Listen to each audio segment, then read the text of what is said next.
주역은 평범한 소년이었어요. 서울 외곽의 허름한 아파트 단지에서 할아버지와 함께 살며 크고 작은 어려움을 겪으면서도 나름 잘 지내고 있었습니다. 어린 시절 부모님을 잃고 할아버지와 단둘이 살게 된 이후 그의 일상은 늘 비슷했어요. 학교가 끝나면 곧바로 집으로 돌아와 할아버지가 돌아오길 기다렸고 주말이면 함께 시장으로 나가 할아버지의 헌옷 가게를 도왔죠. 할아버지는 비록 평범한 헌옷 장수였지만 늘 유쾌했고 삶을 대하는 태도가 긍정적이었어요. 주여가, 힘든 날이 있어도 걱정 말아라. 세상은 다 돌고 도는 법이니까. 할아버지의 말은 늘 마음을 편안하게 해줬어요. 하지만 주역은 할아버지의 얼굴에 드리운 깊은 주름을 보며 때때로 막연한 불안을 느끼곤 했어요. 언젠가 이 평화로운 나날이 끝날 것 같았거든요. 그날도 여느 때처럼 시장에 갔을 때 일이 벌어졌습니다. 주역은 할아버지와 함께 가게를 정리한 뒤 길거리 음식을 사러 가고 있었어요. 길가에서 파는 붕어빵 냄새가 코끝을 간지렸고 주역은 싱글벙글하며 할아버지의 손을 잡았죠. 할아버지, 붕어빵 사주세요. 그래, 우리 손자 붕어빵 한 봉지 먹어야지. 할아버지는 낡은 코트 주머니에서 동전을 꺼냈어요. 그런데 손이 살짝 떨리며 동전 하나가 바닥으로 굴러갔습니다. 아이고, 떨어졌네. 할아버지, 제가 주워올게요. 아니야, 그냥 두어라. 그깟 10원짜리 가지고 뭘. 별거 아니니까 신경 쓰지 마. 하지만 주역은 그 말을 듣고도 그냥 지나칠 수 없었어요. 동전이 이상하게 반짝거렸거든요. 보통 동전은 그렇게 빛나지 않잖아요. 그는 굴러가는 동전을 쫓아 길 한복판까지 나갔습니다. 동전은 멈추지 않고 계속 구르더니 시장 구석 어딘가로 사라졌어요. 어디 갔지? 주역은 눈을 부릅뜨고 주변을 샅샅이 살폈어요. 그리고 길가의 낡은 천막 아래서 그 동전을 발견했습니다. 그 동전은 겉이 많이 달아 있었지만 묘하게 매끄럽고 색이 다른 10원짜리와는 뭔가 달랐어요. 뒷면에 이상한 문양이 새겨져 있었거든요. 할아버지, 여기 있어요. 찾았어요. 그는 뛸 듯이 기뻐하며 할아버지에게 달려갔습니다.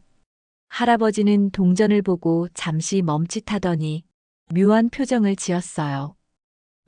이 동전 어디서 봤던 것 같은데. 그래요? 뭔가 특별한 거예요?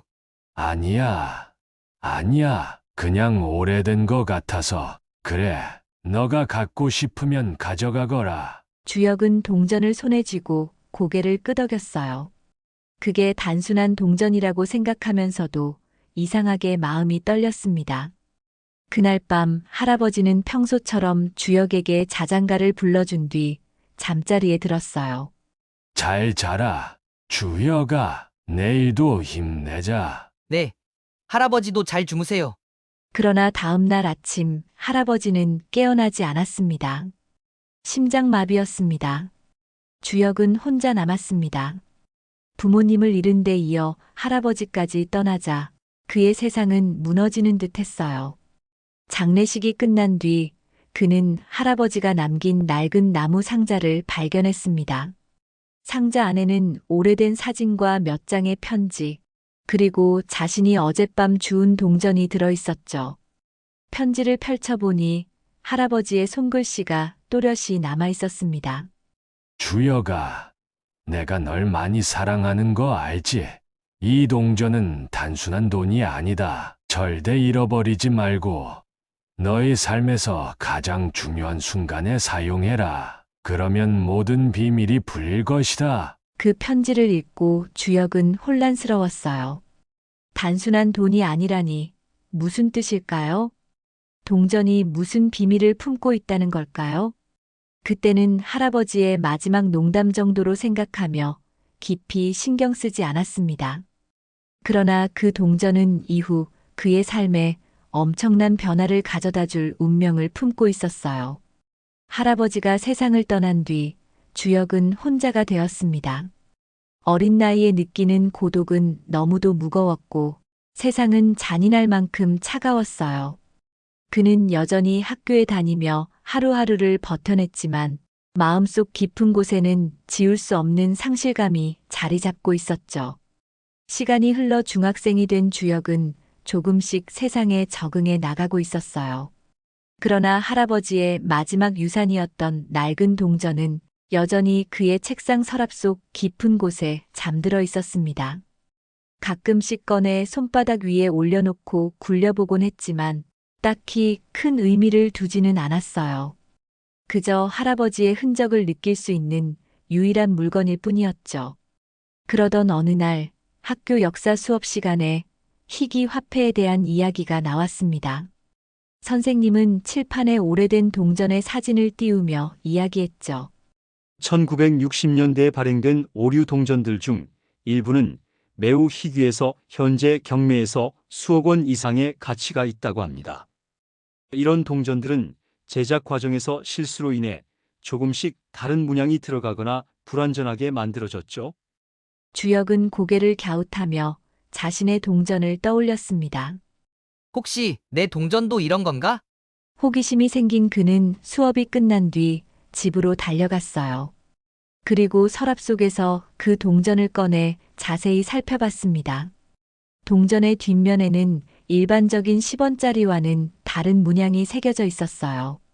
글자들이 미묘하게 삐뚤어진 데다 보통 동전에서는 볼 수 없는 독특한 상징이 찍혀 있었죠. 주역은 그걸 손톱으로 만지작거리며 중얼거렸습니다. 이게 정말 희귀 동전이면 돈이 될까? 며칠 뒤 주역은 인터넷 검색을 통해 희귀 동전 감정을 해주는 곳을 찾았어요. 동네에서 멀지 않은 곳에 작은 골동품 가게가 있다는 사실을 알게 된 그는 동전을 품에 넣고 가게를 찾아갔습니다. 가게 주인은 머리가 희끗희끗한 노인이었어요. 그는 주역이 가져온 동전을 유심히 살펴보더니 고개를 갸우뚱했습니다.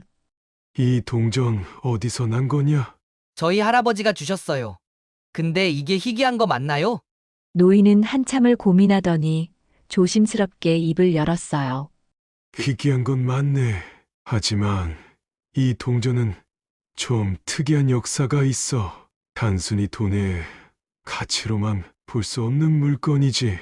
혹시 너 이 동전 때문에 이상한 일이 생긴 적은 없었나? 이상한 일이요? 주역은 순간적으로 소름이 돋았습니다. 할아버지가 세상을 떠난 날, 그리고 이후 자신이 겪었던 연이은 불운들이 떠올랐어요. 이 동전에는 저주가 얽혀 있다는 소문이 있어. 누군가의 손에 들어갈 때마다 주인을 불행하게 만들었다고 하지. 하지만 동시에 이 동전은 큰 불을 가져다 줄 비밀을 품고 있다고도 전해져. 부요? 그게 무슨 뜻이에요? 노인은 더 이상 말을 하지 않았어요. 그저 동전을 주역에게 돌려주며 마지막으로 한마디 했죠. 이건 너에게 달린 문제야. 조심해라. 소년, 집으로 돌아오는 길, 주역의 머릿속은 복잡했습니다. 노인의 말은 이해하기 어려웠지만 어딘가 마음에 걸렸어요. 그는 동전을 손바닥에 쥔 채 중얼거렸습니다.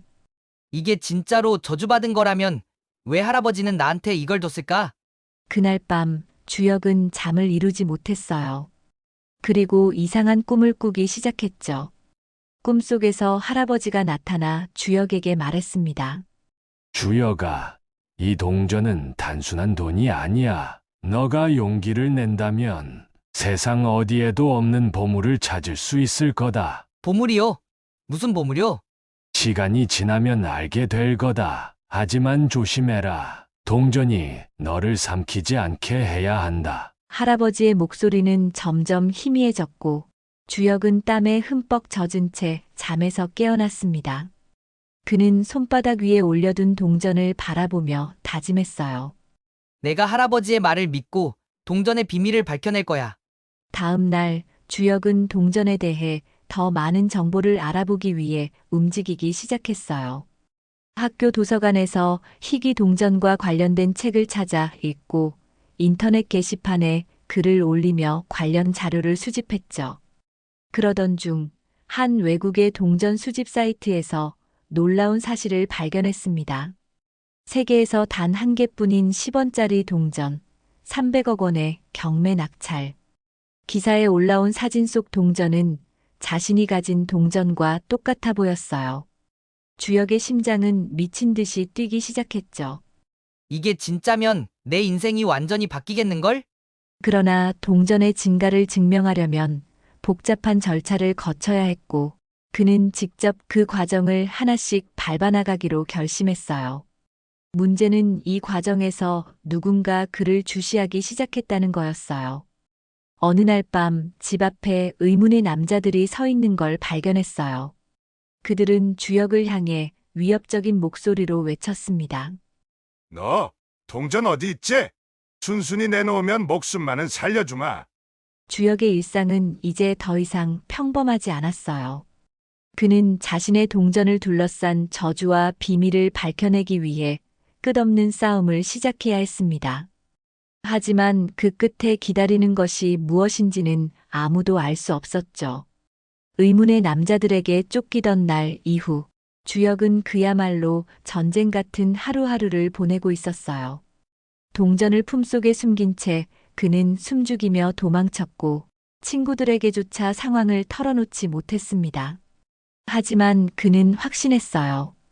이 동전에는 단순히 돈의 가치뿐만 아니라 거대한 비밀이 숨겨져 있다는 것을요.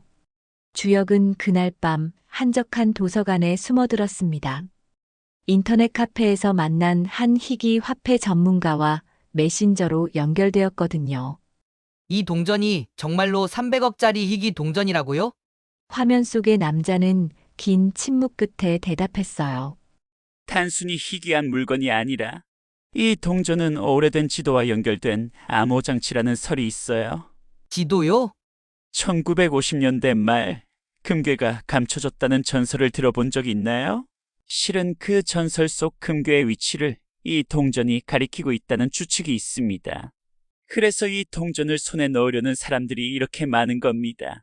주역의 머릿속은 아수라장이 되었어요.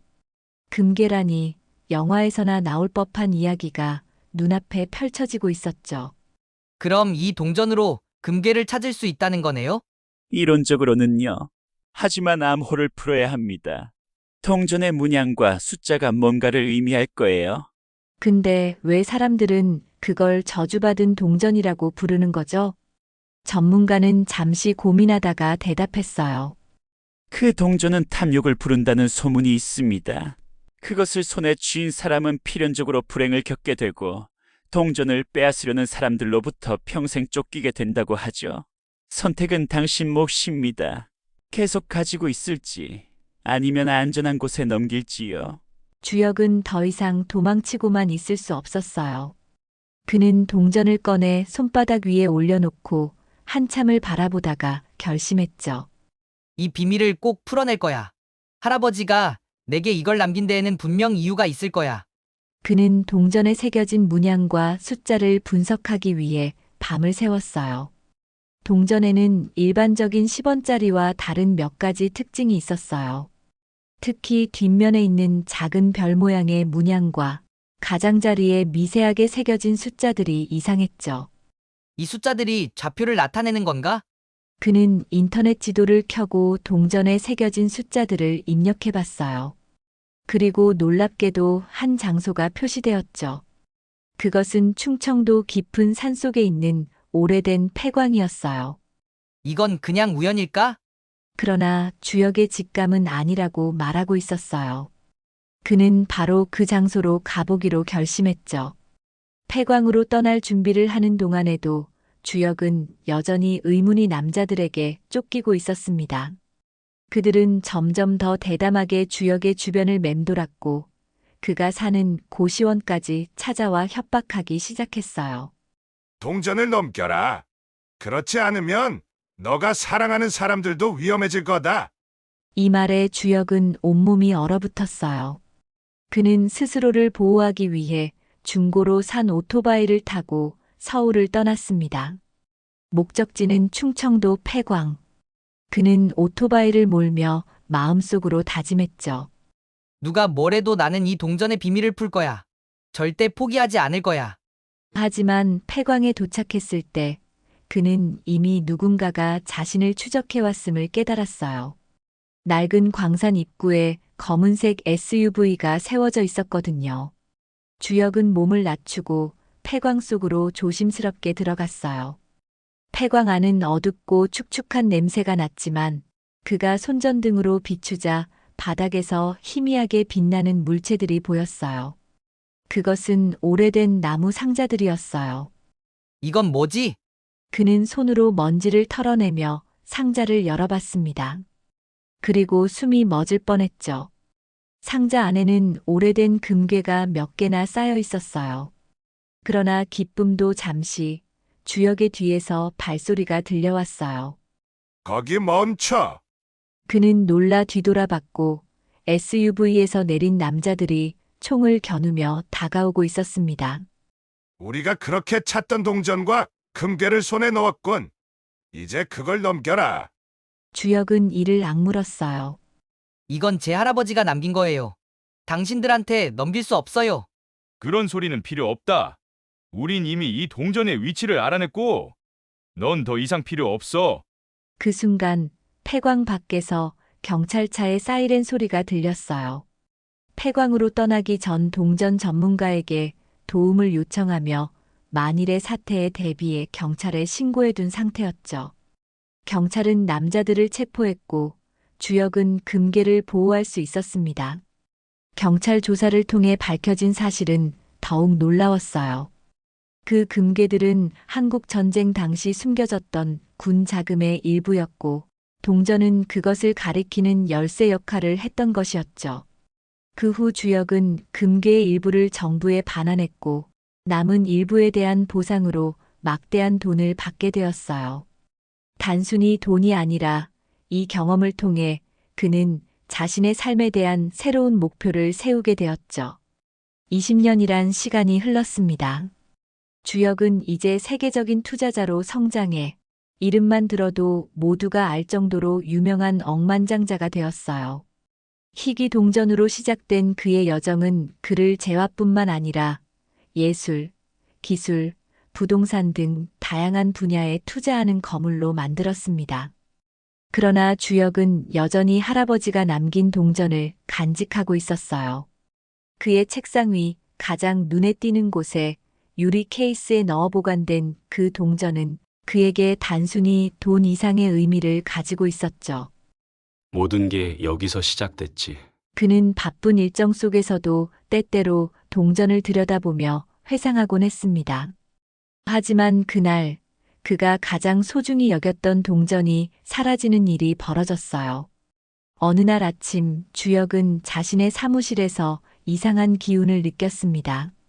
분명 전날까지만 해도 유리 케이스 안에 있던 동전이 감쪽같이 사라져 있었어요.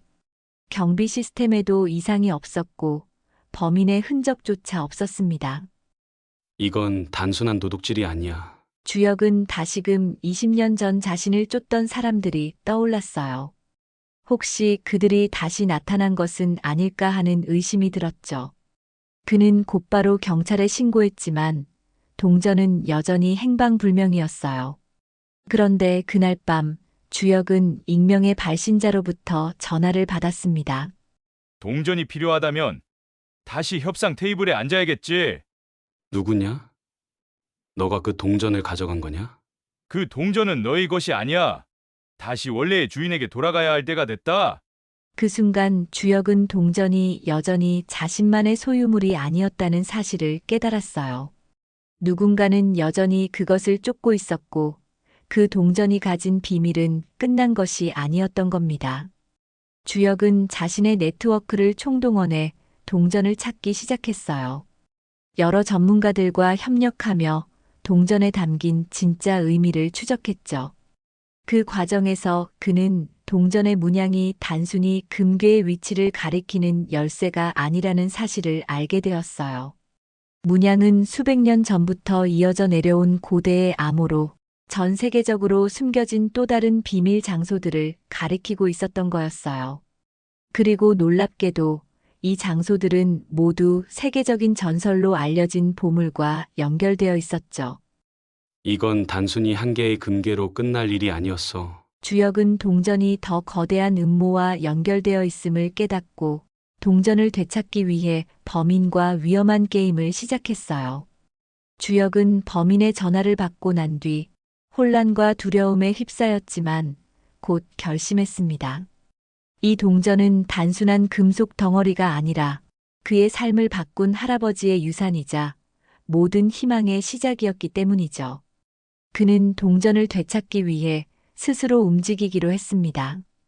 범인은 그에게 서울 외곽의 한 폐창고로 오라는 메시지를 보냈어요. 혼자 와라. 다른 누군가를 끌어들였다가는 너가 원하던 건 영원히 사라질 거야.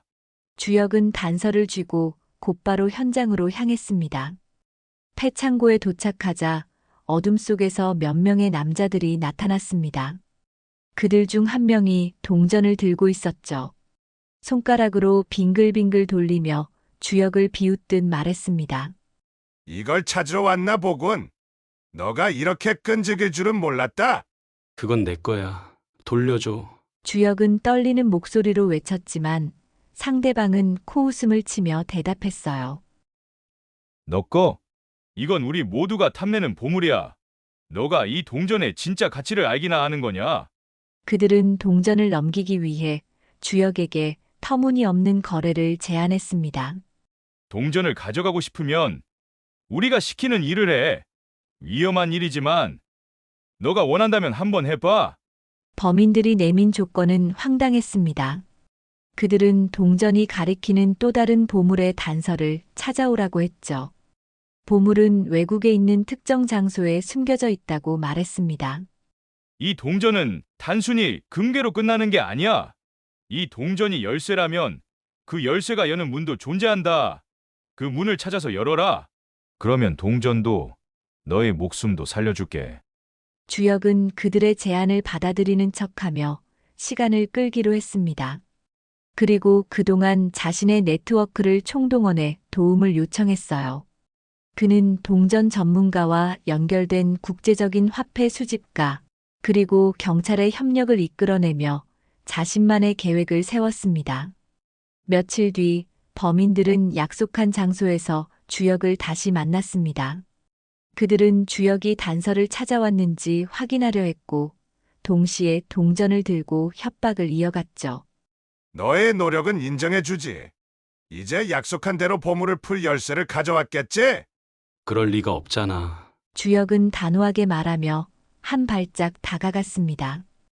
내가 그 보물의 이치를 알려주면 내 목숨도 끝난다는 거 잘 알아. 이 순간을 위해 준비한 계획이 시작되었습니다. 멀리서 경찰 특공대가 폐창고를 에워싸며 한꺼번에 진입했어요. 주역은 범인들의 혼란을 틈타 동전이 든 가방을 빼앗았고 그 자리에서 도망쳤습니다. 범인들은 경찰과 대치 끝에 체포되었고 동전은 무사히 주역의 품으로 돌아왔습니다.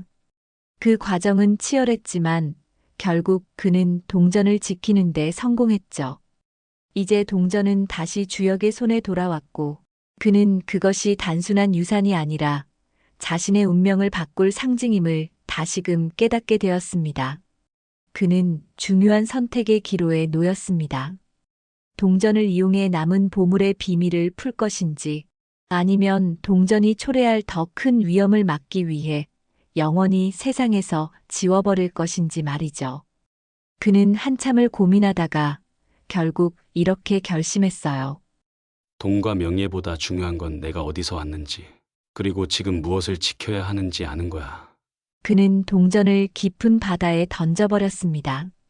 더 이상 동전을 둘러싼 욕망과 탐욕이 사람들을 불행하게 만들지 않기를 바라는 마음에서였죠. 동전이 사라진 뒤 주역은 다시 일상으로 돌아왔어요. 그는 이미 충분히 많은 부를 이루었고 이제 그 돈을 세상에 환원하는 삶을 살기로 결심했습니다. 자신과 같은 어려운 환경에 있는 어린아이들에게 기회를 제공하기 위해 거대한 재단을 설립한 거였죠. 인터뷰에서 주역은 이렇게 말했어요. 동전 하나가 제 삶을 바꿨습니다. 하지만 그 동전이 제게 진정으로 가르쳐 준 것은 돈이 아니라 삶을 대하는 태도였어요. 무엇을 지켜야 하고 무엇을 내려놓아야 하는지 아는 게 진정한 성공의 시작입니다. 그의 이야기는 세상에 큰 울림을 주었고 사람들은 그의 여정을 통해 욕망과 용기의 균형을 배우게 되었어요. 할아버지가 흘린 동전은 단순한 쇳덩이가 아니었어요. 그것은 과거와 미래를 잇는 달이었고 주역의 손에서만 반짝이는 세상의 비밀이었죠. 그 동전은 때로는 무겁게, 때로는 가볍게 그의 삶을 흔들었어요. 사랑과 상실, 욕망과 두려움의 흔적을 따라 돌고 돌며 결국 그에게 하나의 이야기를 남겼습니다. 작은 것이 큰 것을 바꿀 수 있단다. 어린 시절 할아버지가 나지막이 들려주었던 그 말이 동전 위에 새겨진 듯 주역의 마음속에서 메아리 쳤어요. 손바닥 위에 올려둔 동전은 때로 불길처럼 뜨거웠고 때로 겨울의 바람처럼 싸늘했죠. 그러나 주역은 그것을 놓지 않았어요. 그것이 고통이어도 그것이 축복이어도 그는 끝까지 품었습니다. 바닷속으로 던져진 동전은 그곳에서도 반짝이며 이야기를 속삭이고 있었어요. 깊고 푸른 물결 사이에서 그것은 여전히 금빛으로 빛났습니다. 누군가는 그 동전이 여전히 저주를 품고 있다고 말했지만 주역은 알고 있었어요. 그것은 저주가 아니라 선택이었어요. 자신이 가야 할 길을 스스로 결정하는 힘. 시간은 다시 흘렀고 세상은 여전히 바빴지만 주역은 어딘가 고요한 마음으로 새로운 날들을 마주했어요. 사람들은 그의 성공과 부를 칭송했지만 그는 언제나 마음속으로 알았죠. 자신을 만든 것은 그 작은 동전 하나가 아니라 그 동전을 품었던 자신의 꿈과 끈기였다는 것을요. 어느 날 주역은 바닷가를 거닐다가 파도에 반사된 태양빛을 보며 웃었어요. 그것은 마치 오래전 그의 손바닥 위에서 반짝이던 동전 같았거든요. 그 빛은 그에게 속삭였어요. 끝이 아니라 시작이다. 모든 것은 계속 이어진다. 그리고 그는 조용히 눈을 감고 마음속으로 대답했어요. 내가 남긴 빛은 내가 간직할게. 이제는 나의 길에서 새로운 별을 만들 차례야. 빛은 다시 태어났고 이야기는 끝났지만 또 다른 누군가의 시작이 되었습니다.